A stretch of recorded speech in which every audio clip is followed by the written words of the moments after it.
Hello, welcome back to the channel. आज हम यहाँ पर कर रहे हैं जो 11th-12th में जो माइक्रो इकोनॉमिक्स है उसका सेकंड चैप्टर। इसका जो फर्स्ट चैप्टर है, जो इंट्रोडक्टरी जो चैप्टर है, वो हमने कंप्लीट कर लिया है। जो भी आपके एग्जाम आने वाले हैं 11th-12th के, जहाँ पर भी आप माइक्रो, क्योंकि हरियाणा बोर्ड में क्या है, ये अलग 11th में है, और जो आप जो हरियाणा बोर्ड है वहाँ पर जो हम माइक्रो पढ़ते हैं वो 12th में पढ़ते हैं। बस जो CBSE बोर्ड है उसमें जो हम माइक्रो पढ़ते हैं वो 11th क्लास में पढ़ते हैं। तो यहाँ पर आप देख रहे हो कि चाहे आप 11th कर रहे हो या फिर 12th कर रहे हो, हरियाणा से या फिर CBSE बोर्ड से, जिस भी बोर्ड से आप कर रहे हो, सबके लिए बेनिफिशियल रहेगी। ये कोई ज़रूरी नहीं है कि जो बच्चे ये 11th-12th वाले वही इसी वीडियो को देख सकते, कोई भी इस वीडियो को देख सकता है जिसने in central problem of an economy के बारे में नहीं पता है, जिसने प्रोडक्शन पॉसिबिलिटी कर्व के बारे में नहीं पता है, जिसने अपॉर्चुनिटी कॉस्ट कर्व के बारे में नहीं पता। तो इन सारी प्रॉब्लम का समाधान हम इस वीडियो में लेकर आए हैं। तो आइए चलिए स्टार्ट करते हैं कि central problem of an economy. आपने स्टार्टिंग में देखा कि जो इकोनॉमिक्स है वो आपको क्या सिखाता है, कि वो आपको ये सिखाता है कि हमारे रिसोर्स जो हों वो लिमिटेड है, जो वांट्स है वो अनलिमिटेड है। किस तरीके से इन अनलिमिटेड वांट्स को हम इन लिमिटेड रिसोर्स से कंप्लीट कर पाएंगे। तो एक प्रॉब्लम क्या आती है, यानी कि हमें चॉइस करने की ज़रूरत पड़ती है। तो उसी प्रकार से यहाँ पर आप देखोगे कि central problem of an economy, यानी कि एक कोई भी इकोनॉमी है। इकोनॉमी मैंने वहाँ पर आपको डिफाइन किया, इकोनॉमी का क्या मतलब होता है, जहाँ पर प्रोडक्शन हो, जहाँ पर कंजम्पशन हो, जहाँ पर इन्वेस्टमेंट हो, जहाँ पर एक्सचेंज हो, ये सारी एक्टिविटी जहाँ पर भी होती हैं वो आपकी इकोनॉमी कहलाती है। और इकोनॉमिक्स क्या थी कि जो आपको ये बताती है कि जो आपकी रिसोर्स वो लिमिटेड है, वांट्स है अनलिमिटेड है। इन अनलिमिटेड वांट्स को इन लिमिटेड रिसोर्स से किस तरीके से आप कंप्लीट करोगे। तो आइए चलिए यहाँ पर चलते हैं कि जो सेंट्रल प्रॉब्लम है उसके अंदर आप देखोगे कि central problem of an economy, इसको सबसे पहले तो आप एक बार ये फाइंड आउट करोगे कि ये प्रॉब्लम क्या है। इसके बाद आप देखोगे कि इस प्रॉब्लम का सॉल्यूशन कैसे कर सकते हैं। फिर उसके नेक्स्ट स्टेप में आप देखोगे कि प्रोडक्शन पॉसिबिलिटी करो क्या है। फिर आप देखोगे कि प्रोडक्शन पॉसिबिलिटी करो और अपॉर्चुनिटी कॉस्ट क्या है। ये सारे स्टेप मिलाकर ये जो चैप्टर है वो कंप्लीट हो जाएगा। ये जो चैप्टर है वो एक ही वीडियो में कंप्लीट हो जाएगा। तो आप इसको कंटिन्यूअस लास्ट तक देखिए। जितना भी जहाँ से भी क्वेश्चन आता, यहाँ से अगर कोई भी क्वेश्चन आता, चाहे वो कम्पिटेटिव एग्जाम है, चाहे आप सिंपल जो एग्जाम दे रहे हो, रिटन एग्जाम दे रहे हो, तो कहीं से भी आपका एक भी सिंगल क्वेश्चन नहीं छूटेगा। देखिए, जो YouTube पर जो ट्रेंड होता है वो इस तरीके का होता है कि चीज़ें करवाई जाती हैं, और ऐसा नहीं है कि चीज़ें गलत करवाई जाती है। सब अपने एफर्ट्स से बहुत ज़्यादा लगाते हैं, इनकी सब मेहनत करते हैं, बट यहाँ पर जो कंटेंट रहता है वो जितना भी मैंने ऑब्जर्व किया उसमें ये है कि जो कंटेंट होता है वो थोड़ा ईजी होता है, यानी कि ईजी लेवल पर वो करवाया जाता है, आसान चीज़ें करवाई जाती है। बट लेकिन देखिए, ज़रूरी नहीं होता कि जो आसान चीज़ें होती हैं वही अगर आप पढ़ लेते हो तो आपका सिलेबस कवर हो जाता। नहीं, आसान सी चीज़ें पढ़ो, यानी कि अगर सब्जेक्ट को आसान करके पढ़ाया जाता बहुत अच्छी बात है, बट लेकिन सब्जेक्ट में से या टॉपिक में से आसान चीज़ें ही पढ़ा दी जाए, बाकी जो भी उनका मीनिंग है वो आपको ना बताया जाए तो उसका भी कोई बेनिफिट नहीं होता। सिर्फ एक वो आप रिटन में आप स्कोर कर सकते हो, बट लेकिन कहीं भी अगर आप कम्पिटेटिव एग्जाम देते हो तो वहाँ पर वो चीज़ें आप कवर नहीं कर पाओगे। तो चलिए, यहाँ पर आपका कंटेंट भी रहेगा, आपका क्वालिटी कंटेंट रहेगा। दूसरी बात कि किसी भी कॉम्पिटिटिव एग्जाम की अगर आप तैयारी करते हो तो ये वीडियोस देखकर आप अपना जो कॉम्पिटिटिव एग्जाम है वो क्लियर कर सकते हो। तो चलिए, फर्स्ट है कि सेंट्रल प्रॉब्लम इकोनॉमी क्या, व्हाट टू प्रोड्यूस, यानी कि हमें क्या उत्पादन करना चाहिए। सेकंड है कि हाउ टू प्रोड्यूस, यानी कि कैसे उत्पादन करना चाहिए। थर्ड है कि फॉर होम टू प्रोड्यूस, किसके लिए उत्पादन करना चाहिए, यानी कि क्या करना चाहिए, क्या उत्पादन करना चाहिए, कैसे करना चाहिए और किसके लिए हमें उत्पादन करना चाहिए। कोई भी इकोनॉमी होगी तो ये तीनों प्रॉब्लम का वो इन तीनों प्रॉब्लम को फेस करेगी। तो फर्स्ट है कि व्हाट टू प्रोड्यूस, क्या प्रोड्यूस करें, क्यों, ऐसा क्या शब्द जो ये क्वेश्चन मार्क है ये क्यों लगा हुआ है यहाँ पर, इसका क्या रीज़न है। इसका सबसे बड़ा रीज़न यही है कि क्वेश्चन मार्क इसलिए लगा क्योंकि हमारे रिसोर्स क्या हैं, लिमिटेड हैं, और जो लिमिटेड रिसोर्स होने के कारण से हमें चॉइस करनी पड़ती है। क्योंकि देखो, what goods are to be produce, यानी कि कौन सी वस्तु का उत्पादन करें, क्या वस्तु का उत्पादन करें, कि कैपिटल गुड्स को बनाए या फिर कंज्यूमर गुड्स को बनाए। देखो, दो तरीके की गुड्स होती है, कैपिटल गुड्स होती है, कंज्यूमर गुड्स होती है। कंज्यूमर गुड्स कौन सी होती हैं, जो कि कंज्यूमर कंज्यूम करता। प्रोड्यूसर गुड्स कौन सी होती है, जैसे कि आपने कंज्यूमर गुड्स क्या होगी, जैसे ब्रेड, दूध, ये कपड़े आप जो पहनते हो, ये सारी कंज्यूमर गुड्स है। जो प्रोड्यूसर गुड्स क्या होती हैं, जिससे आप फर्दर प्रोडक्शन में यूज कर सकते हो। जैसे कि किसान एक ट्रैक्टर लेकर आता है तो क्या करता है, वो ट्रैक्टर खेत में यूज करता तो उससे नया उत्पादन होगा ना।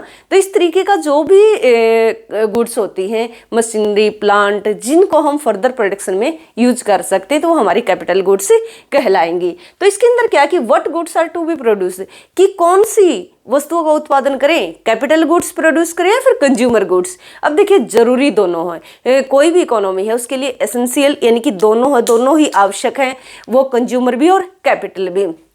बट हमें क्या करना है, एक बैलेंस बनाना, क्योंकि रिसोर्स हमारे पास, अगर आप एक को इंक्रीज करोगे तो दूसरी को आपको डिक्रीज करना ही पड़ेगा। यदि आप कैपिटल गुड्स ज़्यादा प्रोड्यूस करोगे तो आपने क्या सेक्रीफाई करना पड़ेगा, कंज्यूमर गुड्स।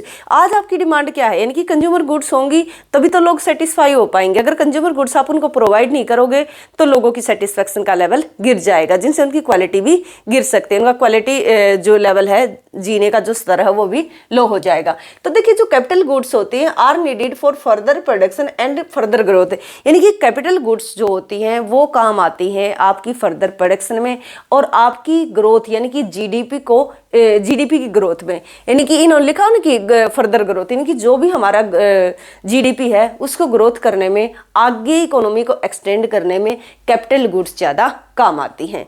सेकेंड है कि जो कंज्यूमर गुड्स होती हैं are needed for present consumption, यानी कि देखो प्रेजेंट कंजम्पशन, आप जी रहे हो तो आपको कपड़े भी चाहिए, आपको खाने के लिए वस्तु भी चाहिए, तो ये सारी चीज़ें क्या आपकी कंज्यूमर गुड्स हैं, तो ये भी चाहिए। दूसरा क्या है, हमें ट्रैक्टर भी चाहिए, हमें जेसीबी भी चाहिए, तो इस तरीके की जो ट्रक भी चाहिए, हमें मशीनें भी चाहिए, हमें प्लांट भी चाहिए, फैक्ट्री भी चाहिए, तो ये सारी चीज़ें भी हमें चाहिए और हमें कंज्यूमर गुड्स भी चाहिए।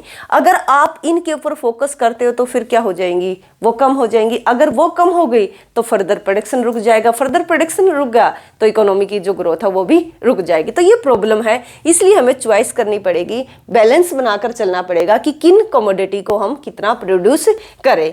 तो एक तो ये प्रॉब्लम फेस करनी पड़ती है, वो कोई भी इकोनॉमी है, यहाँ पर ये मैटर नहीं करता कि एक डेवलप्ड है, एक अंडर डेवलप्ड है या डेवलपिंग है। ऐसा कुछ नहीं है कि कोई भी है, चाहे अमीर है चाहे गरीब है, हर लेवल पर हर कंट्री को ये प्रॉब्लम जो है फेस करनी पड़ेगी। उसके बाद है कि हाउ टू प्रोड्यूस, यानी कि आप कौन सी टेक्निक का यूज करोगे, उसको कैसे उत्पादित करोगे। आपने ये तो देख लिया कि हम इतना कैपिटल गुड्स को बनाएंगे और इतना प्रोड्यूसर गुड्स को बनाएंगे, तो अब आपने ये फाइंड आउट करना है कि आप कौन सी टेक्नोलॉजी का यूज करोगे। आप लेबर इंटेंसिव टेक्नोलॉजी का यूज करने वाले हो, कैपिटल इंटेंसिव टेक्नोलॉजी का। देखिए इंडिया जैसी जो कंट्री, वहां पर क्या है, लेबर ज़्यादा है, तो हमें कैसा लगता है कि अगर हम लेबर का कम यूज करेंगे, मशीनों का ज़्यादा यूज करेंगे, तो इससे क्या होगा, हमारी इकोनॉमी के अंदर जो है एक तरीके से अनएम्प्लॉयमेंट बढ़ जाएगा। और अनएम्प्लॉयमेंट अगर इंक्रीज होता है, जब भी कोई अनएम्प्लॉयमेंट इंक्रीज होता है तो उससे पॉवर्टी और ये सारी प्रॉब्लम अपने आप ही क्रिएट हो जाएंगी, तो ये प्रॉब्लम हो जाएगी। अगर इंडिया ये सोचे कि मैं लेबर इंटेंसिव गुड्स का जो लेबर इंटेंसिव टेक्निक है उसका यूज करूँगा। अब लेबर इंटेंसिव जब टेक्निक का यूज करते हो तो इतनी जो क्वालिटी वाइज जो गुड्स होती है उनको हम प्रोड्यूस नहीं कर पाते। तो ये अब आपने बैलेंस बनाना है कि मैं कितना लेबर का यूज करूँ और कितना कैपिटल का यूज करूँ, और किसका ज़्यादा यूज करूँ, किसको कम यूज करूँ। जो रिच कंट्री होते हैं उनके पास कैपिटल ज़्यादा होती है, वो कैपिटल का पूरा यूटिलाइज नहीं कर पाते बिना लेबर के। जो डेवलपिंग या अंडर डेवलप कंट्री होती है उनके पास लेबर ज़्यादा होती है, वो लेबर का पूरा प्रॉपर सही ढंग से यूज नहीं कर पाते कैपिटल की कमी के कारण। तो यहाँ पर आप देख रहे हो कि कमी दोनों की, किसी में लेबर की कमी है, किसी में कैपिटल की कमी है। तो आपने यहाँ पर भी बैलेंस लेकर चलना है कि हम कितना लेबर का यूज करें, कितना कैपिटल का। तो एक बार देख लेते हैं कि हाउ टू प्रोड्यूस, यानी कि कैसे उत्पादन किया जाए, कि refers to the techniques of production, यानी कि कौन सी टेक्निक आप यूज करोगे, लेबर इंटेंसिव टेक्निक या capital intensive technique. Labour intensive का मतलब है लेबर का ज़्यादा यूज करोगे, और कैपिटल इंटेंसिव का मतलब है कैपिटल का ज़्यादा यूज करोगे कंपेयर टू लेबर। तो यहाँ पर देखो लेबर इंटेंसिव टेक्निक का मतलब लेबर का ज़्यादा यूज किया जा रहा है, किसके कंपेयर में, कैपिटल के। तो इसका मतलब होता है जब हम ये निकालते हैं तो कैपिटल डिवाइड बाय लेबर करते हैं, कैपिटल लेबर रेशो।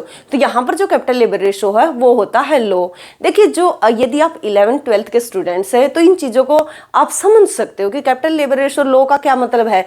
कि देखिए यहाँ पर हम रेशो लिखते हैं, यहाँ पर लिखते हैं रेशो, तो जो रेशो लिखते हैं लेबर क्या है, ज़्यादा ज़्यादा है तो ये रेशो क्या हो जाएगा, डिक्रीज हो जाएंगे, ऑल ओवर क्या हो जाएगा, डिक्रीज हो जाएगा। आप इसको इस तरीके से समझ सकते हो। मान लिया जाए कि स्टार्टिंग में आपके घर में सिर्फ आप एक ही हो, तो आपकी जितनी भी ज़मीन जायदाद है वो कितना हो जाएगा, यानी कि आप जितना भी है डिवाइड बाय करोगे कि आपके पास कितना है, इतनी प्रॉपर्टी है और एक ही बंदा है उसका। तो अगर आप 2 भाई बहन हो तो फिर क्या हो जाएगा, आधी आधी आ जाएगी, 1/2 हो जाएगा। 3 हो गए तो 1/3 हो जाएगा। जितना नीचे वाला इंक्रीज करता जाएगा उतना ही साइड वाला डिक्रीज करता जाएगा, उतना ही हिस्सा कम होता जाएगा। तो जितना लेबर इंक्रीज होगा उतना ही ऑल ओवर जो ये रेशो है डिक्रीज होगा। सेकंड है कि कैपिटल इंटेंसिव, जो कैपिटल इंटेंसिव टेक्निक है, यानी कि कैपिटल का ज्यादा यूज, लेबर का कम यूज। तो यहाँ पर जो कैपिटल ज्यादा है तो ऑल ओवर जो रेशो होगा वो भी क्या होगा, ज्यादा होगा। तो यहाँ पर कैपिटल का ज्यादा यूज होगा लेबर की बजाय, तो ये जो कैपिटल लेबर रेशो वो हाई होगा। और जो लेबर इंटेंसिव टेक्निक है वहां पर कैपिटल लेबर रेशो लो होगा। यहाँ पर देखिए जो लेबर इंटेंसिव टेक्निक है वो इसलिए यूज की जाती है ताकि एम्प्लॉयमेंट को इंक्रीज किया जा सके, और जो कैपिटल इंटेंसिव टेक्निक है वो इसलिए यूज की जाती है जिससे ज़्यादा से ज़्यादा एफिशिएंसी को बढ़ाया जा सके। तो एक ये प्रॉब्लम है, कोई भी कंट्री है वो ये प्रॉब्लम भी फेस करेगा। फिर है कि फॉर होम टू प्रोड्यूस, यानी कि किसके लिए उत्पादन किया जाए। हर जो सोसाइटी, जो एक तरीके से इकोनॉमी होती है, 2 सोसाइटी में डिवाइड होती है, कुछ उसमें गरीब लोग होते हैं, कुछ उसमें अमीर लोग होते हैं। तो वही बात है, वो यहाँ पर क्या करें कि every economy has two societies of the section of the society, इनकी 2 सेक्शन में वो डिवाइड होगी। कुछ गरीब लोग हैं और कुछ रिच लोग हैं, यानी कि कुछ पुअर है और कुछ रिच है। अब ये प्रॉब्लम आती है कि किसके लिए करें, अमीरों के लिए उत्पादन करें या फिर गरीबों के लिए उत्पादन करें। देखिए अगर गरीबों के लिए उत्पादन किया जाएगा तो आपको पता है कि उनके पास पॉकेट में क्या है, वो आपको हाई प्राइस पे नहीं कर सकते। जब वो आपको हाई प्राइस पे नहीं कर सकते तो आपका प्रॉफिट भी कम होगा। तो ये सर्कल फिर उल्टा घूमने लग जाएगा। जब वो प्रॉफिट ही कम हुआ तो इन्वेस्टमेंट कम कर पाओगे, इन्वेस्टमेंट कम है तो फर्दर जो कैपिटल फॉर्मेशन है वो कम होगा। जब पूंजी निर्माण ही नहीं हुआ, इकोनॉमी में कैपिटल फॉर्मेशन ही नहीं हुआ तो फर्दर क्या होगा, फिर इनकम कम हो जाएगी। यानी कि ये सारी चीज़ें फिर वापस आपको एक सर्कल में ले आएंगी, एक ट्रैप में फंसा देंगे। तो पुअर जो होता है उस, अगर आप गरीबों के लिए वस्तु का उत्पादन करते हो कि ऐसी इकोनॉमी के अंदर ऐसी गुड्स का प्रोडक्शन करते हो, ऐसी सोसाइटी के लिए गुड्स को प्रोड्यूस करते हो, गुड्स और सर्विसेज को, जिनके पास पैसा कम है, यानी कि जो पुअर है, तो इससे एक फायदा होगा, यानी कि न्याय के साथ विकास होगा, यानी कि सोशल जस्टिस होगा यहाँ पर। बट इससे क्या होगा, दूसरा क्या होगा, यानी कि इनइक्वालिटी रिड्यूस हो जाएगी, इक्वलिटी बढ़ जाएगी। रिड्यूस इनइक्वालिटी का कम होने का मतलब है कि इक्वल हो जाएंगे सब, यानी कि रिच का और जो पुअर का गैप हो मेंटेन हो जाएगा, क्लोज आ जाएगा। बहुत ज़्यादा लोग गरीब नहीं होंगे, बहुत ज़्यादा लोग अमीर नहीं होंगे। अब इससे क्या प्रॉब्लम होगी, but there is a hidden cost of doing it. वो करें कि अगर हम ऐसा करते तो इसकी कुछ ना कुछ हिडन कॉस्ट होगी भाई। अगर गरीब तबके के लिए गुड्स और सर्विसेज का ज़्यादा प्रोडक्शन किया जाएगा कंपेयर टू रिच, तो इससे क्या होगा, एक आपने कॉस्ट पे करनी पड़ेगी, एक आपकी अपॉर्चुनिटी कॉस्ट आएगी। अपॉर्चुनिटी कॉस्ट को लास्ट में इसका एक टॉपिक है, वहां पर मैं आपको समझाऊंगी। अपॉर्चुनिटी कॉस्ट का सिंपल मीनिंग होता है कि सेकंड बेस्ट अल्टरनेट, कि आप एक को इसको छोड़ते हो तो दूसरे को जो आप प्राप्त करते हो, जिसको आप छोड़ते हो और एक को क्या करोगे प्राप्त, जो प्राप्त किया है उसकी अपॉर्चुनिटी कॉस्ट होती है जो आपने छोड़ दिया है। तो यहाँ पर देखिए, जब आपने गरीब सोसाइटी के लिए, यानी कि पुअर सोसाइटी के लिए, पुअर सेक्शन के लिए आपने गुड्स और सर्विसेज का प्रोडक्शन किया, इससे क्या आया, आपकी हिडन कॉस्ट आई। ये कॉस्ट आई क्योंकि यहाँ पर आपको प्रॉफिट कम होगा, तो जिसके कारण से आपका प्रॉफिट लो हो जाएगा। जब आपको कुछ बचा ही नहीं है तो फर्दर आप इन्वेस्टमेंट कम करोगे। जब आप फर्दर इन्वेस्टमेंट कम करोगे तो आपकी जो जीडीपी ग्रोथ है वो भी क्या रहेगी, लो रहेगी, और हमारी इकोनॉमी बैकवर्ड हो जाएगी, यानी कि बैकवर्डनेस ज़्यादा इंक्रीज होगी। दूसरा है कि यदि रिच के लिए अगर ज़्यादा उत्पादन किया जाए तो इसका उल्टा हो जाएगा, इनइक्वालिटी बढ़ जाएगी। कुछ लोग बहुत ज़्यादा अमीर हो जाएंगे, कुछ लोग, बहुत सारे लोग क्या हो जाएंगे, बहुत ज़्यादा गरीब हो जाएंगे। इससे क्या होगा, ये सारी प्रॉब्लम ठीक है, आपका प्रॉफिट भी ज़्यादा होगा, ये सारी चीज़ें होंगी। लेकिन कभी भी आप किसी भी इकोनॉमी को अगर आप देखते हो तो उसके ये देखते हो कि वहाँ पर जो लोगों को लेवल है, यानी कि इक्वालिटी और इनइक्वालिटी वो किस तरीके की है। अगर इकोनॉमी में इनइक्वालिटी बहुत ज़्यादा और वो इकोनॉमी ग्रोथ कर रही है तो वो भी किसी काम की नहीं होती। इक्वलिटी के साथ यदि इकोनॉमी ग्रो करती है तो वही अच्छा माना जाता है, क्योंकि कंज्यूमर के पॉइंट से देखते हैं हम यहाँ पर। और कंज्यूमर क्या है कि एक रिच आदमी को, जो रिच पर्सन है उसको तो आप सब कुछ दिए जा रहे हो, गरीबों को कुछ नहीं मिल रहा, तो इससे क्या होगा, इनइक्वलिटी होगी। और इनइक्वलिटी जब इंक्रीज होती है तो इससे बहुत ज़्यादा प्रॉब्लम क्रिएट करती है। ये जितने भी आप देखते हो जो भी मतलब प्रॉब्लम क्रिएट होती है इकोनॉमी में, डकैती, चोरी, ये सारी की सारी क्या होती है, क्राइम होते हैं जितने भी, वो गरीबी के कारण तो होते बहुत ज़्यादा। अब उसके बाद है कि ये तो आपने देख लिया कि ये हमारी प्रॉब्लम रही हैं। अब किसके लिए करें, क्या करें, कौन सी टेक्नोलॉजी का यूज करें, तो ये सारी आपकी प्रॉब्लम है। अब आपको ये भी पता होना चाहिए कि प्रॉब्लम तो है, क्या प्रॉब्लम का कोई समाधान भी है? तो देखिए इसका सॉल्यूशन क्या है, देख लेते हैं कि solution of central problem in different economics. ये क्या करें कि अलग अलग इकोनॉमी है समाधान देने के लिए। अब आपने चूज करना है कि आप कौन सी इकोनॉमी को लेकर चलना चाहते हो। यहाँ पर अलग अलग इकोनॉमी का क्या मतलब है, एक कैपिटलिस्ट इकोनॉमी है, एक सोशलिस्ट इकोनॉमी है और एक मिक्स्ड इकोनॉमी है। अब स्टार्टिंग में बात करने वाले कैपिटलिस्ट इकोनॉमी की, जो डिमांड और सप्लाई के ऊपर डिपेंड करती है, जहाँ पर गवर्नमेंट इंटरवेंशन नहीं होता, गवर्नमेंट एज ए ऑब्जर्वर की तरह काम करती है, जिसको आप परफेक्ट कंपटीशन भी बोलते हो। तो जहां पर डिमांड और सप्लाई ऑटोमेटिक काम करें उसी को हम परफेक्ट कंपटीशन बोलते हैं, वही कैपिटलिस्ट इकोनॉमी होती है। जब इस तरीके के सर्कमस्टांस होते हैं तो वहां पर क्या होता, वहां पर ये होता कि गवर्नमेंट को इंटरवीन करने की जरूरत नहीं है। तो इस तरीके की इकोनॉमी के अंदर जो इकोनॉमी है, जैसे कि यूएस की इकोनॉमी है, यूके की इकोनॉमी है, अब देखिए कोई भी पूरे ऑल वर्ल्ड के अंदर कहीं पर भी आपको प्रॉपर एक तरीके से ना तो कैपिटलिस्ट मिलेगा ना सोशलिस्ट मिलेगा। मैक्सिमम मिनिमम हो सकता है कि एक सेक्टर ज़्यादा दूसरा कम, बट लेकिन होगा मिक्स ही। किसी में कैपिटलिज्म ज़्यादा, किसी में सोशलिज्म ज़्यादा हो सकता है। लेकिन एग्जाम्पल के तौर पर ले सकते हो जो पहले था कि यूएस और यूके क्या है, कैपिटलिस्ट इकोनॉमी है, जहाँ पर डिमांड और सप्लाई के थ्रू ही, डिमांड और सप्लाई के आधार पर ही प्राइस का डिटर्मिनेशन होता है। मार्केट इकोनॉमी के अंदर क्या है कि इन तीनों जो जवाब हैं उनका आंसर देने की दिया गया है कि व्हाट टू प्रोड्यूस, यानी कि कौन सी वस्तु का उत्पादन किया जाए, फिर क्या कौन सी टेक्नोलॉजी से कौन सी टेक्निक का यूज करके उत्पादन किया जाए, किसके लिए उत्पादन किया जाए। इन तीनों का आंसर इन्होंने दिया है। इन्होंने कहा कि कैपिटलिस्ट इकोनॉमी में वो प्रोडक्शन करेंगे, वो उन वस्तुओं का उत्पादन करेंगे जहां पर उनको हाई प्रॉफिट मिलता होगा, जहां उनको हाई प्राइस मिलेंगे, उन्हीं गुड्स का यहाँ पर प्रोडक्शन किया जाएगा। दूसरा है कि हाउ टू प्रोड्यूस, यानी कि कौन सी टेक्नोलॉजी का यूज किया जाएगा कि जहां पर मैक्सिमम एफिशिएंसी आए और मिनिमम कॉस्ट आए। एक तरीके से आप देख रहे हो तो ये मैक्सिमम प्रॉफिट या हाई प्रॉफिट वहीं पर होता जो रिच सेक्शन के लिए प्रोड्यूस की जाती हैं गुड्स। दूसरा, मैक्सिमम एफिशिएंसी और मिनिमम कॉस्ट कहाँ पर आती है, जो कैपिटल इंटेंसिव टेक्निक होती है वहाँ पर क्या है कि आपकी टेक्निक इतनी हाई फाई होती है कि आपकी कॉस्ट क्या हो जाती है, रिड्यूस हो जाती है।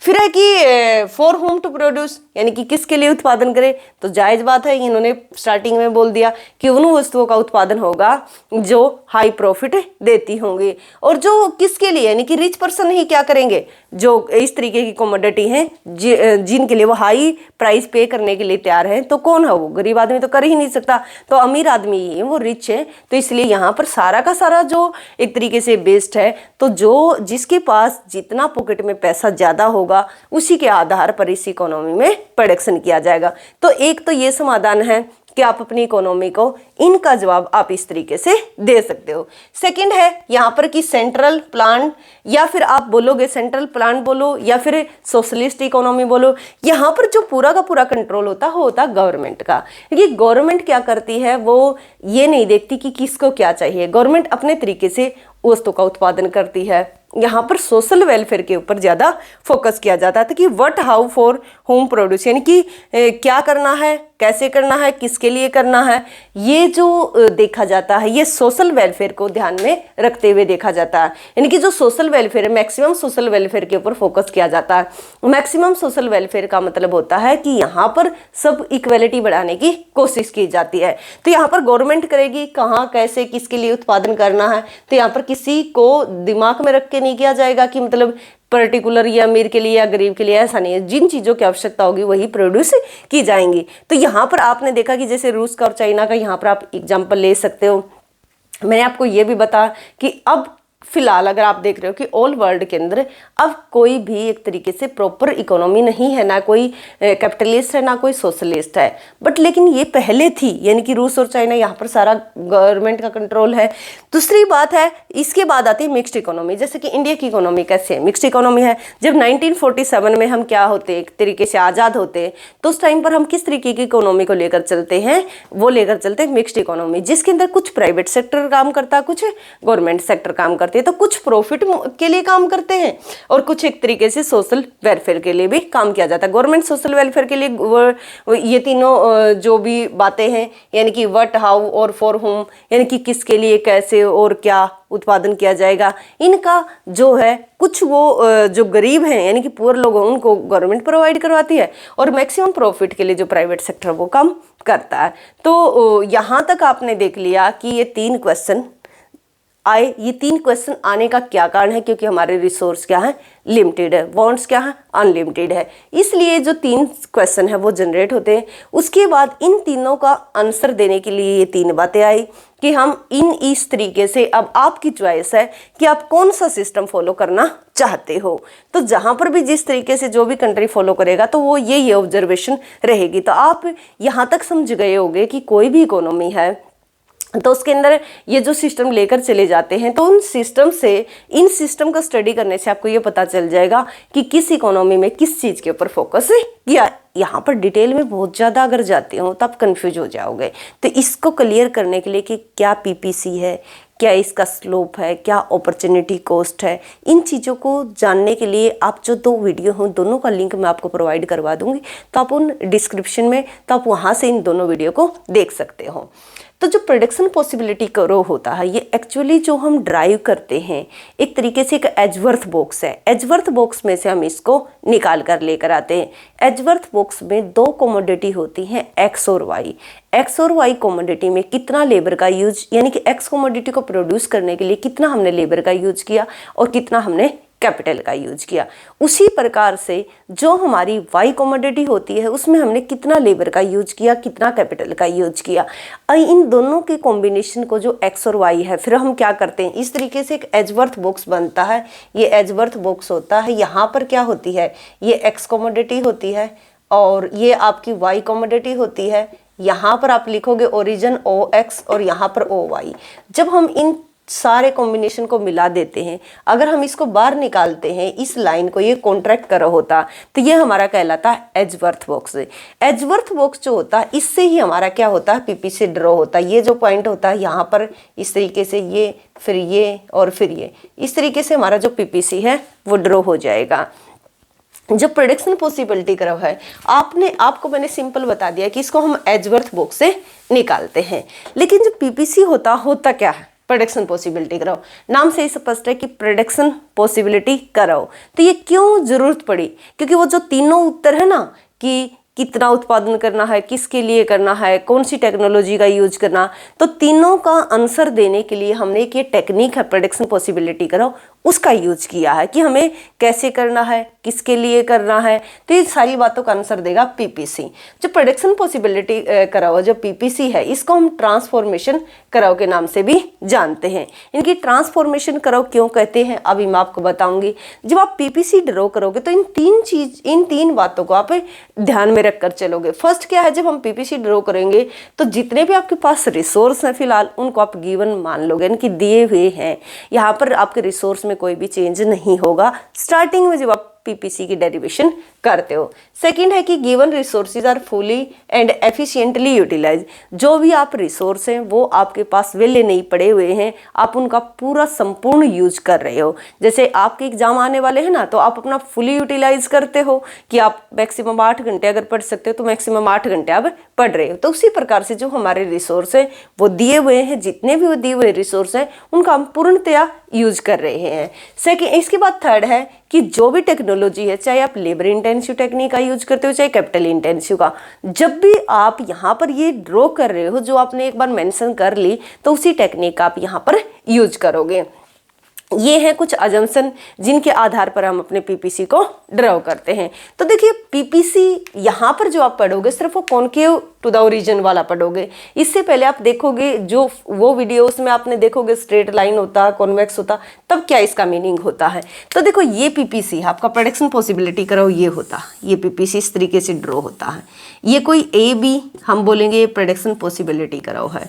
ओ एक्स पर हमने एक्स कमोडिटी को लिया है और ओ वाई पर हमने वाई कमोडिटी को लिया है। ये इस तरीके से है।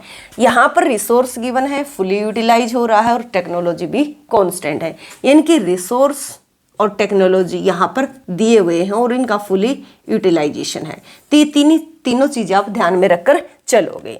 अब देखा आपने कि यहाँ पर आप देखो इस तरीके से टेबल से आप समझ सकते हो कि ये कोई एक्स कमोडिटी है, ये कोई वाई कमोडिटी, कुछ भी यहाँ पर इन कॉम्बिनेशन को आप लिख सकते हो कि आपने एक राइस ले लिया, आपने एक वीट ले लिया, या कोई भी मतलब इस तरीके का कॉम्बिनेशन आप ले सकते हो जो एक साथ प्रोड्यूस होने वाली है। क्योंकि अगर आप एक को इंक्रीज करोगे तो दूसरे को आपको डिक्रीज दिखाना पड़ेगा। तो वो करें कि अब इस टेबल को एक बार देखिए, फिर यहाँ पर मैं आपको एक्सप्लेन करूंगी। तो ये तीनों चीजें आप ध्यान में रखोगे। इसका मतलब क्या है कि देखो A B C D E, इसका मतलब क्या, जो पीपीसी है वो हमें बहुत सारे कॉम्बिनेशन को दिखाता है, यानी कि कॉम्बिनेशन के साथ मिलकर ये पीपीसी बनता है। इसके ऊपर क्या है कि अगर आप एक को मैक्सिमम प्रोड्यूस करोगे तो दूसरी क्या हो जाएगी, आपकी जीरो हो जाएगी। उसी प्रकार से यदि आप मैक्सिमम इसका प्रोडक्शन करोगे तो ये क्या हो जाएगी, जीरो हो जाएगी।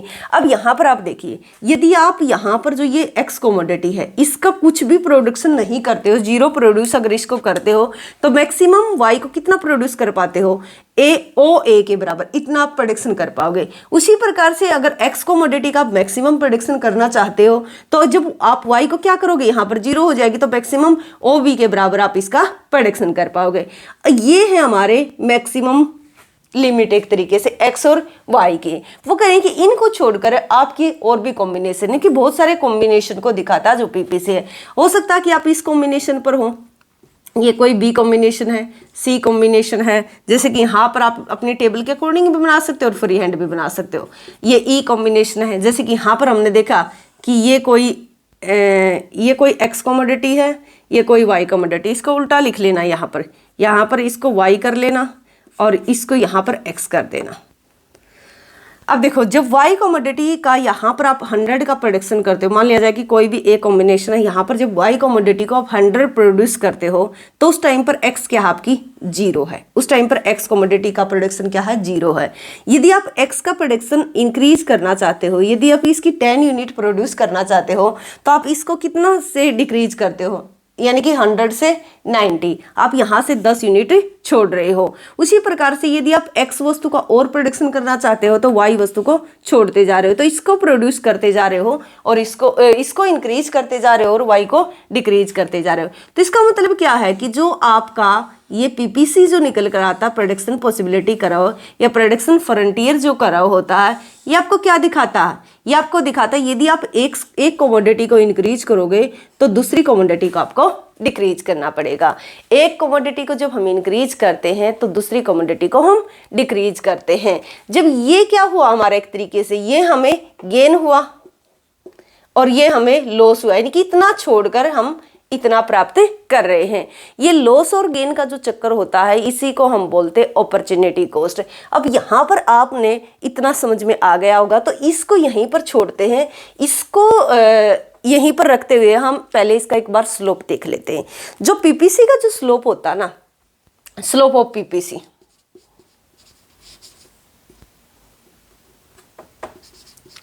ये होता आपका MRT, marginal rate of transformation. इसका मतलब क्या, मार्जिनल का मतलब है कि जो आप किस रेट से एक कमोडिटी को दूसरी कमोडिटी में ट्रांसफॉर्म कर रहे हो। देखियो आपके पास रिसोर्स क्या है, गिवन है।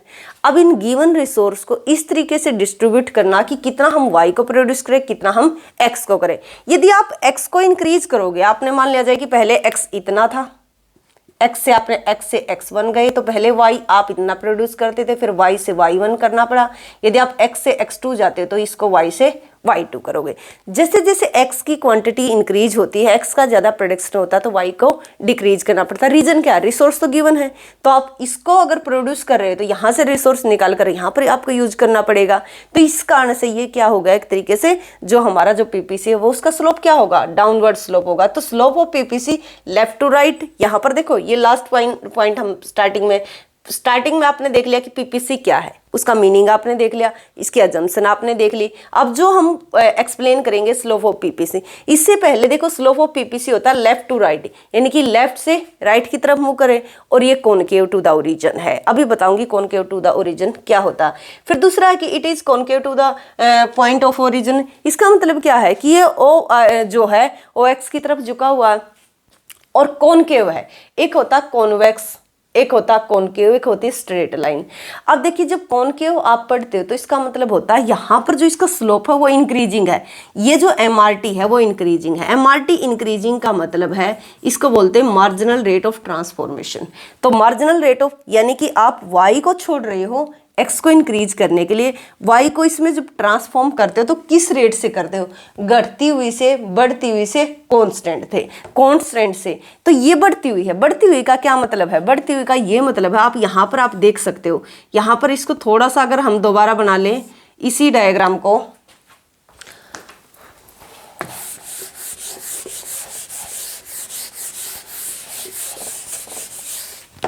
देखिए यहाँ पर आप इसको इस तरीके से देख सकते हो कि ये हमारा पीपीसी है, प्रोडक्शन पॉसिबिलिटी करा हुआ है, ये कोई ए बी, यहाँ पर हमने एक्स कमोडिटी को लिया है और यहाँ पर हमने वाई कमोडिटी को लिया। दोनों ही कमोडिटी हमें लेबर और कैपिटल का यूज करने से प्रोड्यूस की गई हैं। अब देखिए हम बात कर रहे हैं यहाँ पर कि ये कैसा होता है, डाउनवर्ड स्लोप है, यानी कि लेफ्ट टू राइट है। फिर दूसरा है कि it is concave to the point of origin, कि ये कॉनकेव है। कॉनकेव का मतलब होता है कि इसका जो स्लोप है, इसका स्लोप एक बार समझो कि वो होता है एमआरटी। इसका स्लोप को बोलते हैं हिंदी में ढलान, यानी कि चेंज। जब x को y को x में जब आप चेंज करते हो, चेंज करने का मतलब नहीं बदल नहीं रहे हो, इसका मतलब y को छोड़कर x का प्रोडक्शन किया जा रहा है। तो ये स्लोप है किसका, पीपीसी का, यानी कि प्रोडक्शन पॉसिबिलिटी करा हुआ है उसका ये स्लोप है। ये मैंने आपको यहाँ पर बोला इंक्रीजिंग है। इस इंक्रीजिंग का मेरा कहने का मतलब ये है कि जब आप x है और एक y कमोडिटी है, जब आप x को इंक्रीज करते हो, इसकी एक यूनिट इंक्रीज करते हो, तो स्टार्टिंग में हो सकता है कि यहाँ पर आप इसके लिए 2 यूनिट छोड़ने के लिए तैयार हो। जब इसकी एक नेक्स्ट यानी कि जो सेकेंड यूनिट और प्रोड्यूस करते हो तो हो सकता है कि इसके लिए 5 आप यूनिट छोड़ने की, एक्स्ट्रा 5 की बात कर रही हूँ मैं। इसकी अगर एक नेक्स्ट और यूनिट हो सकता है कि 9 छोड़ने के लिए तैयार हो। तो जैसे जैसे इसकी एक यूनिट इंक्रीज करते हो तो ये आप बढ़ती दर से छोड़ रहे हो। अब देखिए इसको डायग्राम में आप देख सकते हो कि ये यहाँ पर आप ले लोगे कि ये एक्स कमोडिटी है इतना और ये वाई कमोडिटी, इसको दिखाने के लिए आप इतना ही यहाँ पर लोगे। अब देखिए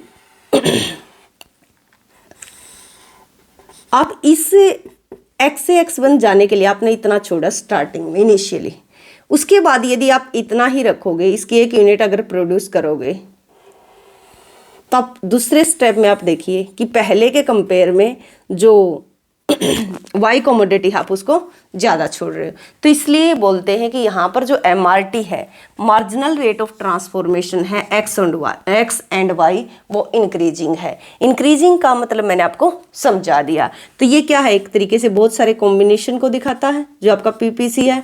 तो ये आपने देख लिया। आई होप कि यहाँ तक आप सभी समझ गए होंगे। इसके बाद आप देखिए आपने स्लोप का पता चल गया, लेकिन जो स्लोप की डेरिवेशन है ना, डेरिवेशन जो होती है, डेरिवेशन वहाँ पर वीडियो में है, वो आप देख लीजिए कि मार्जिनल रेट ऑफ ट्रांसफॉर्मेशन, इसका मतलब होता है कि change in Y divide by change in X. ये इसका लास्ट में जो डेरिवेशन होकर निकल कर आती है। फिर आती है marginal cost of X divide by marginal cost of Y.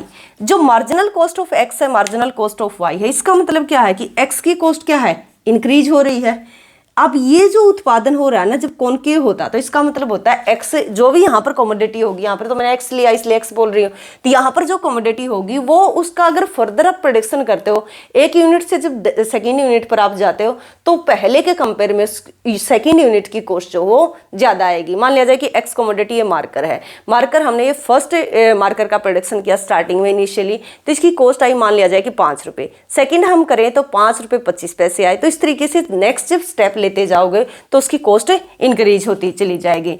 तो ये यहाँ पर ये चीज़ें, ये इसका स्लोप है। आई होप कि यहाँ तक आप सारी चीज़ें समझ गए होंगे। इसी को हम बोलते हैं अपॉर्चुनिटी कॉस्ट। अपॉर्चुनिटी कॉस्ट का क्या मतलब होता है? जो अपॉर्चुनिटी कॉस्ट होती है वो होती है सेकंड बेस्ट अल्टरनेट। देखिए सेकंड बेस्ट अल्टरनेट का क्या मतलब होता है? सेकंड बेस्ट अल्टरनेट ही तो है आपके पास कि आप या तो वाई को प्रोड्यूस करो या फिर एक्स को करो। एक तो बात ये है। दूसरी बात क्या है कि कुछ कॉम्बिनेशन इसका ले लो, कुछ कॉम्बिनेशन इसका ले लो। जैसे कि आप मान लिया जाए कि अब 11th या 12th में आप पढ़ रहे हैं तो आपकी दो कॉस्ट हैं। एक हो सकता है कि आप अपना इस पढ़ाई को छोड़कर आप अपने घर वालों के काम में हाथ बटाओ, एक तो वो है। एक दूसरा आप क्या कर रहे हो? आप स्टडी कर रहे हो। जब आप काम को छोड़कर क्या कर रहे हो? पढ़ाई कर रहे हो। तो इस टाइम पर क्या, एक आप जब पढ़ाई करते हो तो उस टाइम पर आपके ऊपर फीस भी दे रहे हैं घर के, यानी कि आपकी एक ही ये कॉस्ट होगी। तो आप देखिए मान लिया जाए कि आप 12th करते हैं, 12th की हम बात कर लेते हैं क्योंकि 11th 12th में जाकर हम ये सोच लेते हैं, मान लिया जाए कि 12th में आप काम करने के लायक हो गए हो, तो 12th की बात करते हैं, मान लिया जाए कि आपके ऊपर खर्चा आता है 50,000 रुपये जब आप स्कूल में जाते हो। अगर आप जॉब करते इस टाइम पर तो आप 1 लाख रुपये अर्न कर लेते। तो आपने देखा कि जो आप एक साल तक अगर आप स्कूल नहीं जाते हो तो आप क्या कर लेते? 1 लाख रुपए कमा लेते। लेकिन आपने क्या चूज किया कि मैं जॉब ना करके मैं पढ़ाई करूंगा। तो आपने क्या छोड़ा? जॉब को छोड़ा। और किसको स्टार्ट किया? आपने पढ़ाई को।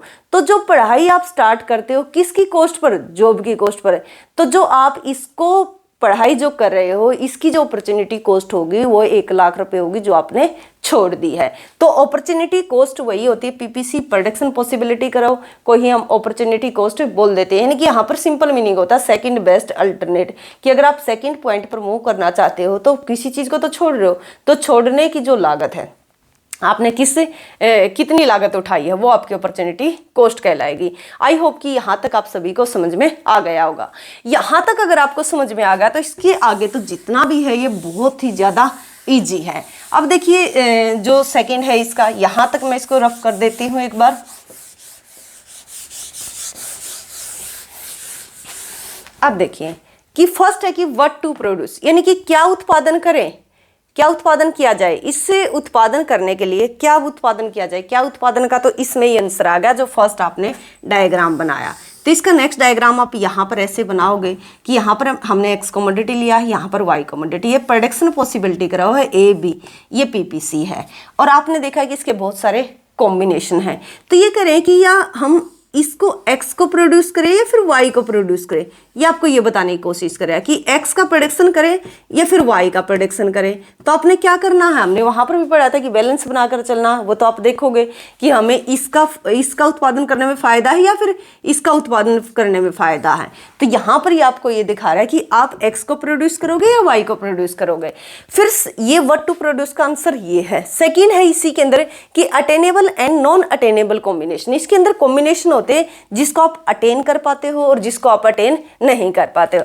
जो अटेन कर पाते हो वो क्या, अटेन का मतलब क्या है कि इनकी प्राप्त कर पाओगे। प्राप्त क्या क्या कर पा सकते हो आप, ये प्राप्त कर पा सकते हो। मान लिया जाए कि ए बी सी डी ये कॉम्बिनेशन है आपके पास, ये सारे आपके प्राप्त करने योग्य हैं। यानी कि इन सब को आपके पास इतनी एफिशिएंसी है कि आप ए पॉइंट पर भी प्रेडिक्शन कर सकते हो, बी पर भी कर सकते हो, सी पर भी कर सकते हो और डी पर भी कर सकते हो। मान लिया जाए कि यहाँ पर ई ले लेते हैं, यहाँ पर एफ, ये सारे के सारे आप अटेनेबल पॉइंट है आपके, इन कॉम्बिनेशन को आप प्राप्त कर सकते हो। नॉन, और इसके अंदर कोई भी है, मान लिया जाए कि यहाँ भी है, कोई जी है, एच है, कोई भी ऐसा कॉम्बिनेशन आप ले सकते हो, तो ये भी आप अटेन कर सकते हो क्योंकि ये तो बिल्कुल इसके अंडर यूटिलाइज हो जाएगा वैसे तो, बट यहाँ पर क्या है, ये भी आपके प्राप्त कर सकते हो। जितने भी इस पीपीसी पर होंगे, जितने इस पीपीसी के अंदर होंगे, वो सारे अटेनेबल होंगे। अब मान लिया जाए कि यहाँ पर हो आप, यहाँ पर कोई एंड पॉइंट है, तो ये आप इसको अटेन नहीं कर पाओगे क्योंकि आपके पास इतने रिसोर्स नहीं है। वो आपको इसके बियॉन्ड आप जा नहीं सकते, आपको अलाउ नहीं करते आपके रिसोर्स की आप इसके बियॉन्ड जाकर इस एंड पॉइंट को आप अचीव करो, क्योंकि ये ऊपर हो जाएगा, तो ऊपर अभी आप नहीं जा पाओगे। तो ये फर्स्ट पॉइंट है जो आपका, ये भी क्लियर हुआ, सेकंड वाला भी। और उसके बाद है कि actual level of output, second है कि पोटेंशियल लेवल ऑफ आउटपुट। दो तरीके होते हैं, एक एक्चुअल होता है, एक पोटेंशियल होता है। एक संभावना होती है कि हम इतना कर सकते हैं, और एक होता है जो एक्चुअल में हम कर रहे होते हैं। जैसे कि आप कर रहे हो, आप क्या करते हो कि जब आपके अंदर कैपेसिटी कितनी है, आपके अंदर जो कैपेसिटी है वो इतना है कि आप बहुत कुछ कर सकते हो, लेकिन कुछ नहीं करते हो, यानी कि बहुत कम अपने आप को यूटिलाइज करते हो। तो क्या है एक्चुअल में, क्या है, आपको 12 घंटे पढ़ना, मतलब आप संभावना कितनी, आप 12 से 14 घंटे तक पढ़ सकते हो। लेकिन जब आप एक्चुअल में आप कितना पढ़ते हो, आध घंटा पढ़ते हो, तो इसका मतलब क्या है कि आप एक्चुअल में 1 घंटा पढ़ते हो, लेकिन आपके अंदर संभावना है, आपके अंदर पोटेंशियल है कि आप 12 घंटे से 14 घंटे तक पढ़ सकते हो। तो एक्चुअल में और पोटेंशियल में फर्क होता है कि एक्चुअल में हो सकता है कि आप इस ग्राफ के अंदर हो, लेकिन आपके अंदर संभावना कितनी है कि आप इन किसी भी पॉइंट्स को आप अचीव कर सकते हो। फिर है उसके बाद कि अपॉर्चुनिटी कॉस्ट। अपॉर्चुनिटी कॉस्ट मैंने आपको बता दिया कि अपॉर्चुनिटी कॉस्ट का मतलब होता है सेकंड बेस्ट अल्टरनेटिव, कि यदि हम एक को इंक्रीज करते हैं, अगर हम एक को इंक्रीज करते हैं तो दूसरे को हम डिक्रीज करेंगे, तो इसको हम बोलते हैं लॉस और इसको हम बोलते हैं गेन। तो यानी कि loss divide by gain, loss divide by gain जो होता है वो आपकी अपॉर्चुनिटी कॉस्ट कहलाता है। या फिर आप बोलो कि change in Y minus change in, minus आएगा यहाँ पर, चेंज इन एक्स, एक्स को इंक्रीज करते हैं और वाई को हम डिक्रीज करते हैं, इसलिए माइनस आता। सेक्रीफाइड डिवाइड बाय एक तरीके से जो भी आपने गेन प्राप्त किया, आप ऐसे भी लिख सकते हो इसको। तो ये हो जाएगा आपका अपॉर्चुनिटी कॉस्ट। तो यहाँ तक आपका ये पूरा का पूरा चैप्टर कंप्लीट हुआ। ये सारी चीजें आपने देख ली। अब उसके बाद देखिए, आपने देख लिया कि हमें कौन सी वस्तु का उत्पादन करना है। अब उसके बाद पॉइंट आता कि हाउ टू प्रोड्यूस, कि कैसे उत्पादन करें। हम मॉडर्न टेक्नोलॉजी का यूज करें या जो कन्वेंशनल टेक्नोलॉजी है उसका यूज करें, लेबर इंटेंसिव टेक्नोलॉजी का यूज करें, कैपिटल इंटेंसिव टेक्नोलॉजी का। मॉडर्न का मतलब है जहां पर कैपिटल इंटेंसिव टेक्निक का यूज होगा, और कन्वेंशनल का मतलब है कि लेबर इंटेंसिव टेक्निक का यूज होगा। देखिए जब ऐसा होता, पीपीसी को आप इस तरीके से फ्रेम कर लोगे कि ये हमारा पीपीसी है, ओ एक्स पर हमने एक्स कमोडिटी को लिया है, ओ वाई पर हमने वाई कमोडिटी को लिया है, और जो ए बी है ये आपका प्रोडक्शन पॉसिबिलिटी का रहा है, ये उसके वही कॉम्बिनेशन है। इनको ज़्यादा करने की ज़रूरत नहीं, आपको पता चल गया। तो मॉडर्न टेक्नोलॉजी का अगर यूज किया जाता है तो आपका जो पीपीसी है वो अपर होगा, यानी कि ये वाला आपका पीपीसी होगा, क्योंकि मॉडर्न टेक्नोलॉजी में क्या होगा, दोनों ही वस्तुओं का उत्पादन इंक्रीज होगा। यदि हम बात करते हैं मॉडर्न टेक्नोलॉजी की कैपिटल इंटेंसिव की, तो हमारा पीपीसी होगा हायर वाला। मान लिया जाए कि A1 B1 है ये, और यहाँ पर एक्स कमोडिटी है और यहाँ पर वाई कमोडिटी है। यदि हम करते हैं लेबर इंटेंसिव टेक्निक का, यानी कि जब लेबर इंटेंसिव टेक्निक का यूज करते हैं तो हमारा पीपीसी हमें ये प्राप्त होगा। यदि हम मॉडर्न टेक्नोलॉजी का यानी कि कैपिटल ज़्यादा और लेबर का कम, यानी कि कैपिटल इंटेंसिव टेक्निक का यूज करते हैं तो हमारा पीपीसी हमें हायर प्राप्त होगा, क्योंकि जितनी ज़्यादा कैपिटल का यूज होगा उतना ही ज़्यादा इकोनॉमी ऑफ गुड्स और सर्विसेज का उत्पादन किया जाएगा कंपेयर टू लेबर। ये भी आपको समझ में आ गया होगा। इसके बाद है कि होम टू प्रोड्यूस, यानी कि किसके लिए उत्पादन करें। अब तो क्या था कि क्या करें, कैसे करें, अब है कि किसके लिए करें। अब देखिए किसके लिए करोगे, यदि आप करते हो रिच के लिए, यानी कि अमीर लोगों के लिए करते, तो अमीर लोगों के लिए जब उत्पादन होता है तो वो क्या होता है, एक तरीके से आपको, या कैपिटलिस्ट इकोनॉमी आप बोल सकते हो। अगर आप उत्पादन करते हो रिच पर्सन के लिए तो आपका प्रॉफिट ज़्यादा होगा, प्रॉफिट ज़्यादा होगा तो इन्वेस्टमेंट ज़्यादा होगा, इन्वेस्टमेंट अगर ज़्यादा होगा तो जीडीपी ग्रोथ रेट भी ज़्यादा होगी, तो इस तरीके से आप डेवलपमेंट की तरफ बढ़ जाओगे। जब ज़्यादा विकास होता है तो आप हायर पीपीसी पर जाओगे। और यदि आप यूज करते हो दूसरा क्या है, यदि आप प्रोडक्शन करते हो पुअर पर्सन के लिए तो उनकी क्या होती है, आपको कम पैसा मिलेगा, प्रॉफिट कम होगा, वही इन्वेस्टमेंट कम होगा, तो आप लोअर पीपीसी पर रहोगे। तो ये जब है जब पुअर के लिए उत्पादन किया जाता है और ये जब है जब रिच के लिए उत्पादन किया जाता है। उसके बाद है हमने देख लिया कि होम टू प्रोड्यूस किसके लिए उत्पादन किया जाएगा, तो पीपीसी इस तरीके से फ्रेम होगा। PPC and under utilization of resource, इसका मतलब क्या, वो करें कि जो पीपीसी है प्रोडक्शन पॉसिबिलिटी करो, और जब हम रिसोर्स को पूरा यूज ना कर पाए, जैसे कि आप एक रिसोर्स हो ना, ह्यूमन कैपिटल हो, तो आप अपने आप को किस तरीके से यूज कर सकते हो कि आपकी कैपेसिटी है 12 घंटे पढ़ने की, तो लेकिन आप कितने पढ़ते हो, 1 घंटे पढ़ते हो, तो आपका क्या अंडर यूटिलाइज है। देखिए ये पीपीसी है, ये प्रोडक्शन पॉसिबिलिटी करा हुआ।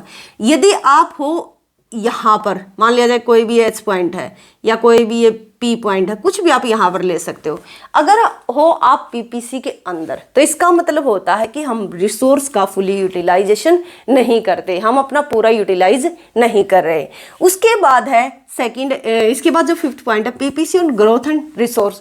यदि आपकी ग्रोथ इंक्रीज हो जाती है रिसोर्स की, आपको नए रिसोर्स मिल जाते हैं, आपके पास नई रिसोर्स जब मिलेंगे तो आपका उत्पादन का लेवल बढ़ जाएगा। तो वही करें कि यदि ग्रोथ ज़्यादा हो जाए, आपके पास ज़्यादा रिसोर्स हो, मिल जाते हैं कहीं से भी, मान लिया जाए कि कोई भी आपके पास कोयला मिल गया तो आपका प्रोडक्शन का लेवल बढ़ जाएगा। तो वो करें कि पीपीसी हमारा अपर शिफ्ट कर जाएगा, मान लिया जाए कि ये ए बी था और ये क्या हो जाएगा A1 B1 हो जाएगा।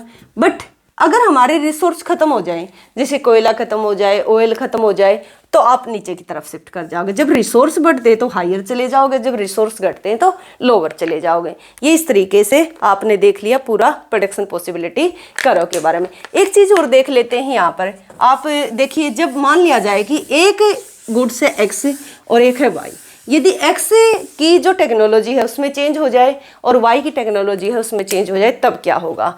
आप देखोगे सिंपल हमारा पीपीसी ये ए बी है, यहाँ पर वही OX पर आपने X कमोडिटी को लिया है। अब देखिए मान लिया जाए कि आपकी जो अच्छी टेक्नोलॉजी, जो मॉडर्न टेक्नोलॉजी है, आप वो X कमोडिटी में लेकर आते, तो आपका Y का उत्पादन नहीं बढ़ेगा, आपका क्या हो जाएगा, एक तरीके से शिफ्ट नहीं होगा, यहाँ से सिर्फ इसका क्या हो जाएगा, एक X वस्तु का ही उत्पादन इंक्रीज होगा, और X वस्तु का उत्पादन इंक्रीज होकर कितना हो जाएगा, मान लिया जाए कि B से B1 हो जाएगा। उसी प्रकार से यदि Y के अंदर अच्छी टेक्नोलॉजी आ जाती है, मॉडर्न टेक्नोलॉजी का यूज होता है, तो आप इसको इस तरीके से बना दोगे कि ये हमारा स्टार्टिंग वाला है, इनिशियल है, AB है। अगर Y में अच्छी टेक्नोलॉजी आती है तो क्या होगा, सिर्फ Y का ही चेंज होगा, A से आप A1 पर चले जाओगे। पहले AB था पीपीसी, अब क्या हो जाएगा A1 B1। तो आपने देख लिया कि जो प्रोडक्शन पॉसिबिलिटी है वो 2 गुड्स की कॉम्बिनेशन को दिखाता है। और आपने मैक्सिमम लिमिट और मिनिमम लिमिट भी देख ली कि मैक्सिमम आप कितना कर सकते हो, Y का इतना, अगर आप इसको रफ कर दोगे तो, और X का कितना कर सकते हो, इतना कर सकते हो, और नहीं तो आप इन कॉम्बिनेशन पर भी रह सकते हो। आई होप कि यहाँ तक आपको ये सारी चीज़ें समझ में आ गई होंगी। अगर आपको ये वीडियो अच्छी लगती है तो आप इसको लाइक कीजिए, शेयर कीजिए, सब्सक्राइब कीजिए। अब जितना ज़्यादा इस वीडियो को लाइक शेयर सब्सक्राइब करोगे, उतना ही ज़्यादा हम इस सीरीज़ को आपके लिए जल्दी से जल्दी लेकर आने की कोशिश करेंगे।